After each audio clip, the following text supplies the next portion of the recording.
x plus 1 ভাগ x সমান 4 হলে x কিউব মাইনাস 1 ভাগ x কিউবের মান কত? এইটা করতে কিন্তু আমার x মাইনাস 1 ভাগ x লাগবে, কিন্তু x মাইনাস 1 ভাগ x তো পাচ্ছি না, সুতরাং এখান থেকে নিতে হবে। তাহলে দেওয়া আছে x প্লাস 1 ভাগ x সমান 4, আমরা x মাইনাস 1 ভাগ x এর মানটা বের করে নিচ্ছি।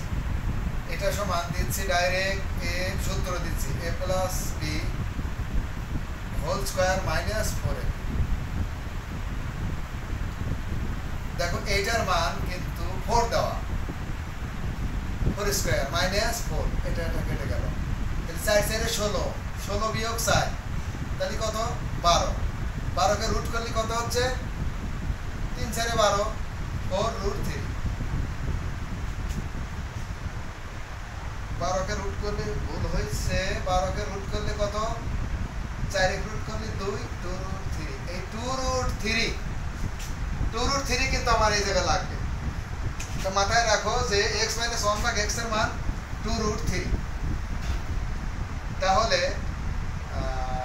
x মাইনাস 1 ভাগ x কিউব, তাহলে এটা সূত্র ভেঙে দিলে a minus b whole cube plus 3ab into a minus b। এটার মান 2 রুট 3 হোল কিউব প্লাস 3 গুণন 2 রুট 3, এটা কেটে গেল। তাহলে এটা কত? 8 গুণন 3 রুট 3 প্লাস 3 দুগুণ 6 রুট 3। তাহলে 3 8 24 আর 6 30 রুট 3, এটা आंसर। ধন্যবাদ।